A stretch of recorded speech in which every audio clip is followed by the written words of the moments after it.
kagabi dito sa Camp Crame si Janet Lim Napoles. Agad siyang sinailalim sa booking process kung saan kinunan po siya ng mga nakita niyo pong mugshots at fingerprints. May live report si Ian Cruz. Ian? Yes, Jiggy, bukod nga doon sa mga pinakita mo na kanina na mga mugshots, yung frontal, yung side, saka yung mid-shot, saka yung wide, itong si Janet Lim Napoles, ay maging yung kanyang fingerprints at palm prints ay kinuha rin, Jiggy, at binigay ito sa GMA News ng isa sa ating mga source at ang sinabi, kuha daw ang mga ito kagabi ng isagawa ang booking process matapos ihatid mismo ni Pangulong Noynoy Aquino sa Camp Crame itong si Napoles. Sa proseso, kinunan din ng mugshot si Napoles at yun nga, Jiggy, yung isa sa mga naipakita mo kani-kanina lamang.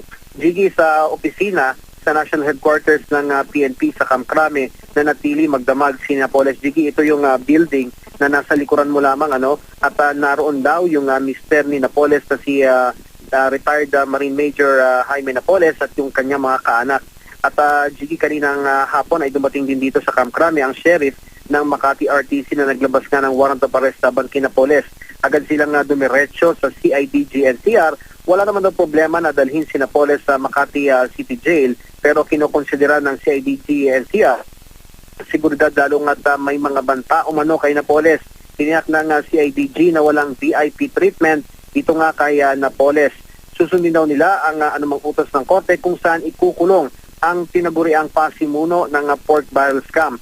Tuloy din daw ang manhunt nila sa kapatid nitong si Napoles na si Reynald Lim na may 5 milyong pisong pabuya sa sino mang makapagtuturo sa kanya at Jiggy. Ngayong hapon kumalat din dito sa Camp Crame na matapos umalis yung mga sheriff na dumating dito ay may mga ulat na kumalat na kasama na nila si Janet Lim Napoles doon sa kanilang sasakyan. Pero paglilinaw, Jiggy, nitong si Senior Superintendent Ruben Theodore Sindak, ang PIO Chief ng PNP, na nandito pa rin, Jiggy, sa Camp Crame, particular nga dito sa National Headquarters building, itong si Janet Lim Napoles. So, Jiggy, sa ngayon, ito yung hinihintay natin, kung matutuloy nga ba yung paglilipat kay Napoles mula dito sa Camp Crame patungo doon sa Makati City Jail, pero Jiggy, ngayon ang nangyayari, umalis yung isang team ng CIDG at inutusan din sila ng pamuno ng PNP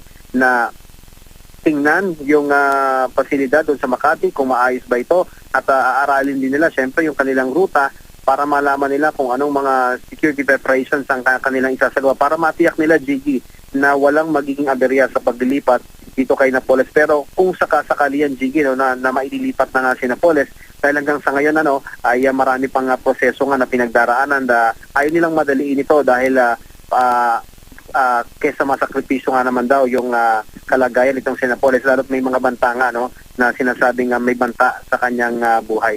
So, Jiggy, mag-aantabay tayo hanggang mamaya, maging hanggang bukas kung ano man ang kahihinatnan nito, lalo't na meron ding motion itong kampo ni Napoles na manatili na lamang sila dito sa Camp Crame o doon daw sa Bikutan. Yan yung mga lumabas na mga ulat ngayong hapon, Jiggy. Maraming salamat, Ian Cruz.